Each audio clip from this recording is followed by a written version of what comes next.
नमस्कार। मेरा नाम है गोपाल और आप देख रहे हैं साइंस एकेडमी। साइंस एकेडमी में आपका स्वागत है। आज मैथमेटिक्स का एक चैप्टर पढ़ाया जाएगा जिसका नाम है रेशियो प्रोपोर्शन। रेशियो प्रोपोर्शन को हिंदी में अनुपात और समानुपात कहते हैं। यह अनुपात और समानुपात एक ऐसा चैप्टर है जिसका उपयोग आगे के सभी चैप्टर्स में लगभग ज़रूर होंगे। जैसे इसके जस्ट बाद ही पार्टनरशिप है, उसमें इसका उपयोग होगा। परसेंटेज में भी इसका उपयोग होगा। वर्क एंड टाइम में इसका उपयोग होगा।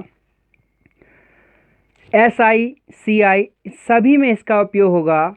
तो आपसे रिक्वेस्ट है कि इस चैप्टर को बहुत अच्छी तरह ध्यान से पढ़ेंगे, स्किप बिल्कुल नहीं करेंगे। तो चलिए शुरू करते हैं। तो ये जो आप चैप्टर अनुपात और समानुपात पढ़ेंगे तो सबसे पहले हम लोग जानेंगे कि अनुपात क्या होता है। तो देखिए, अनुपात किताबी भाषा कुछ भी हो, आप जनरली भाषा में समझिए कि अनुपात होता क्या है। सिंपल सा अनुपात जो होता है वह किसी दो राशि को एक दूसरे को भाग देकर जब कटाएंगे, लास्ट में जो बचेगा वही अनुपात होता है। थोड़ा सा किताबी भाषा में जाते हैं। किताबी भाषा क्या बोलता है? यह कम से कम दो राशियों के बीच का एक संबंध है, relation between two same quantity. यानी कि सेम का कहने का अर्थ है स्वजातीय। देखिए, स्वजातीय अभी आप समझेंगे। तो सबसे पहले समझते हैं कि अनुपात क्या है।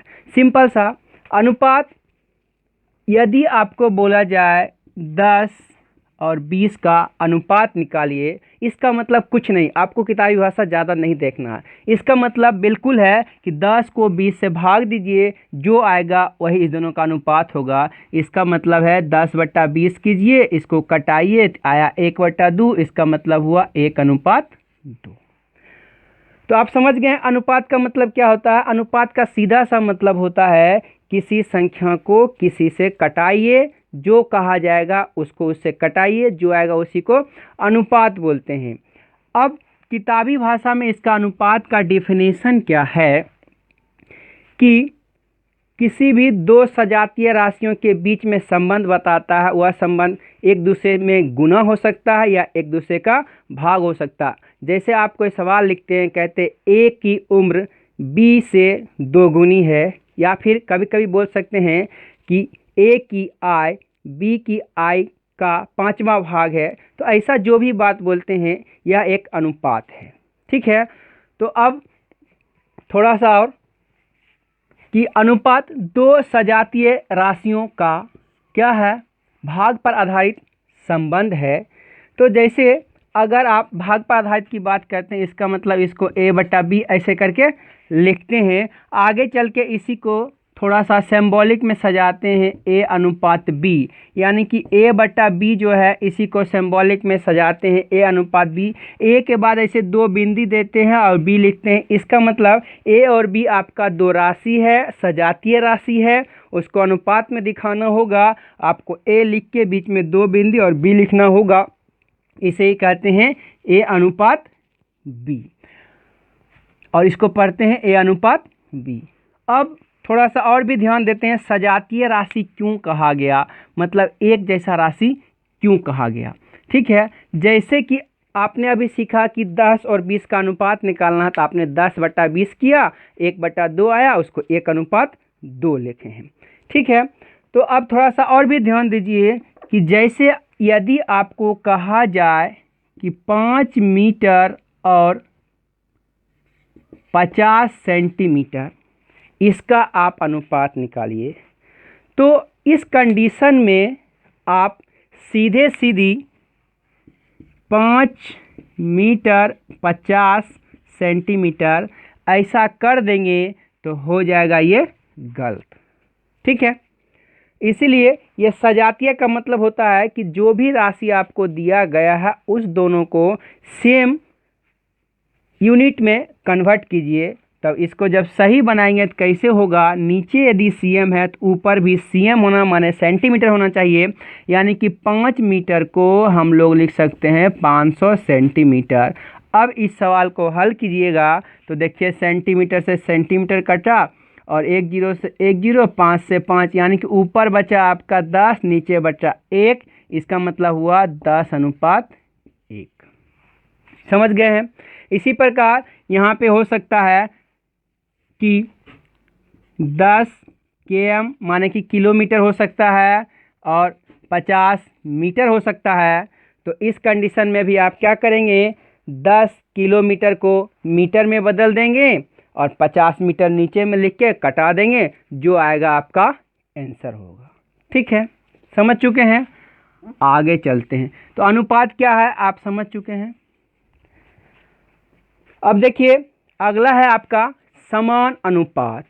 तो जैसे आपने अनुपात को समझा, सेम टू सेम समान अनुपात क्या है, देखिए कम से कम 2 अनुपात ऐसा होना चाहिए जो बराबर हो। जैसे देखिए अगर आपको दे दिया जाए 10/20, यानी कि 10 और 20, ऐसे कहा जाए कि 10:20, फिर कहा जाए 50:100, तो देखिए इस दोनों का जब अनुपात निकालिएगा इसका मतलब आएगा 10/20 और फिर आएगा 50/100।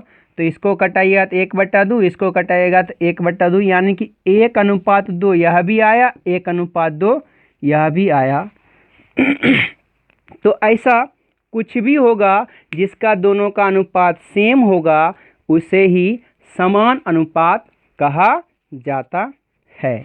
तो इसमें क्या कहा गया कि 4 राशि कम से कम होगा तब आपको दिखेगा समान अनुपात, यानी कि 4 राशियों में से पहली 2 राशि का अनुपात बाद के 2 राशियों के अनुपात के बराबर हो तो ऐसे अनुपात को समान अनुपात कहते हैं। ठीक है, यदि इसको ABCD में लिखा जाए तो ऐसे हम लिखते हैं A/B और ये 4 बिंदी देते हैं, इसको लिखते हैं C/D। इसका मतलब हुआ A/B बराबर है C/D, यानी कि A/B बराबर है C/D। तो बात समझ गए हैं। इसको हम क्या पढ़ेंगे, A/B और समान अनुपात C/D। ठीक है, अब थोड़ा सा बात और समझते हैं। आपने अभी जाना कि इस अनुपात को हम ऐसे लिख सकते हैं A/B, तो इसको हम लिखते हैं A/B में। तो A/B में जब आप लिखिएगा ऐसे A/B बराबर C/D बराबर क्या होगा, C/D। आप देखिए पढ़े होंगे, जब आप बचपन में पढ़ते होंगे तो आप जानते होंगे ऐसे ऐसे मल्टीप्लाई किया जाता है। जब बीच में बराबर होता है तो इसको इससे, इसको इससे। अब इसमें से किसी एक का वैल्यू आपको निकालना, जैसे A बराबर आपको लिखना है, आप लिख सकते हैं A बराबर, देखिए जिसको लिखना उसको वहीं का वहीं रखे, अब बाकी चीज़ को किसी चीज़ को उधर करना है। यानी कि देखिए इसको फिर उसी को इसे लिखेंगे C/D और नीचे में B था तो इसको कर दिए B। इसका मतलब आप A बराबर लिख सकते हैं C/D गुना में B। इसी प्रकार आप चारों चीज़ को कन्वर्ट कर सकते हैं। किसी चार संख्या था उसके 1 के बराबर, जैसे 1 के बराबर आप जान गए, उसी प्रकार आप C के बराबर जान सकते हैं, B के बराबर जान सकते हैं, कुछ भी आप जान सकते हैं। यदि आपको नहीं करने आता है आप सीख लीजिए कि कैसे किया जाता, ये तो आप सीख गए हैं। उसी प्रकार अगला जो होता है, जैसे यदि आपको निकालना है C के बराबर, देखिए तो C को यहीं पर रख देंगे। देखिए C को हमने यहीं पर रख दिया, इधर है A/B, अब बचा नीचे में गुना, नीचे से जो ऊपर जाता है उसमें गुना किया जाता है और गुना से जो जाता है भाग, यानी यहाँ पे होगा D। इसका मतलब होगा C बराबर A/B इंटू में D। C बराबर भी हो गया आपका। ठीक है, A बराबर जान गए, C बराबर जान गए, फिर B बराबर जानते हैं, तो ये दोनों आप उतार लीजिएगा। ठीक है, चिंता नहीं करें, आगे आपको मिल जाएगा, अभी तुरंत आपको मिलेगा।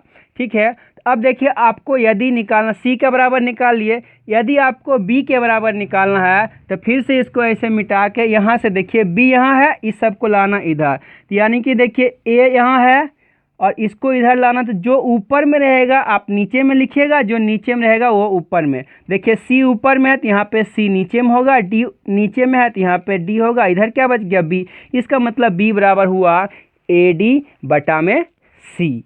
ठीक है, तो आप बी बराबर भी जान गए, ए बराबर भी जान गए, सी बराबर भी जान गए। अब डी बराबर जानना है, यहीं से आप डी बराबर जान सकते हैं। इस डी को यहीं का यहीं रख दीजिए, इधर ये बी है तो इधर इसके नीचे में हो जाएगा ए, इसके यहाँ पर होगा सी।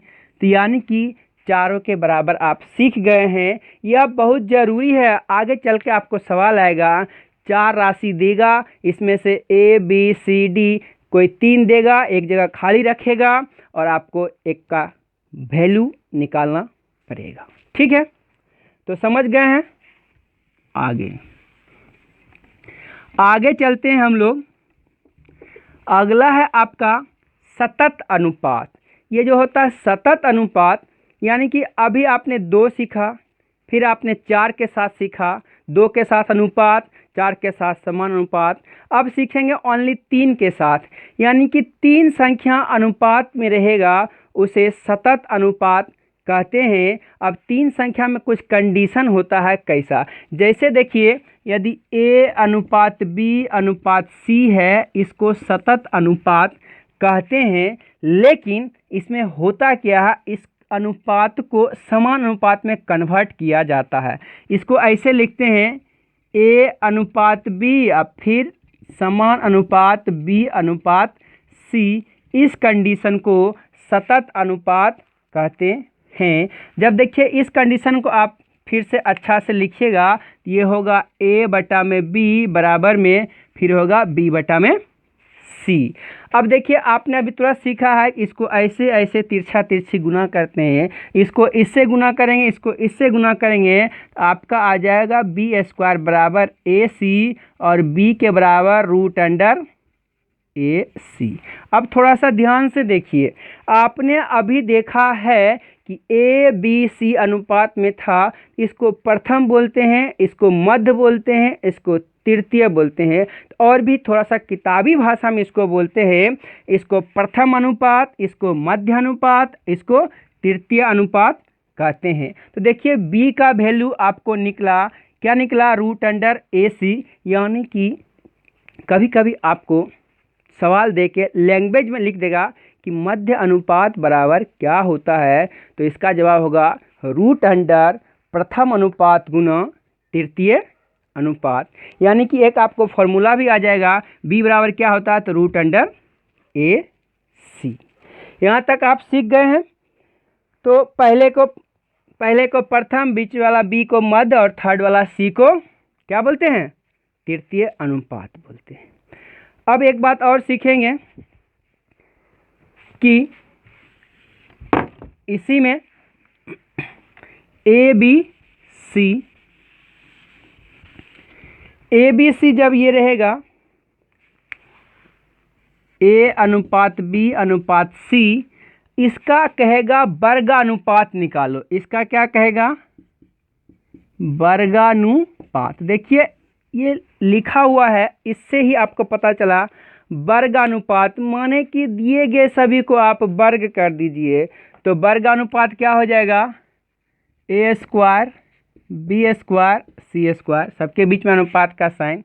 इसी का आपको बोल सकता है घनानुपात। क्या बोल सकता है, घनानुपात। तो घन माने होता है क्यूब, यानी कि इसका हो जाएगा ए पर क्यू अनुपात बी पर क्यू अनुपात सी पर क्यूब। इसी का देखिए जब रूट अंडर करेंगे उसको वर्गमूल कहते हैं, तो इसलिए किताबी भाषा में वर्गमूलानुपात, क्या बोलेंगे, वर्गमूलानुपात। तो वर्गमूलानुपात का मतलब हुआ रूट अंडर में ए अनुपात रूट अंडर बी अनुपात रूट अंडर सी। इसी प्रकार घनमूलानुपात बोलेगा तो क्या बोलेंगे, घनमूलानुपात। तो इसका क्या घनमूल ले लेंगे, यानी कि ऐसे a का क्यूब रूट अनुपात क्यूब रूट b अनुपात क्यूब रूट c। तो एक बार आप लोग इसका स्क्रीनशॉट ले लीजिए। फिर अब आगे चलते हैं। अब आपको प्रत्येक टाइप का सवाल बताया जाएगा, ठीक है।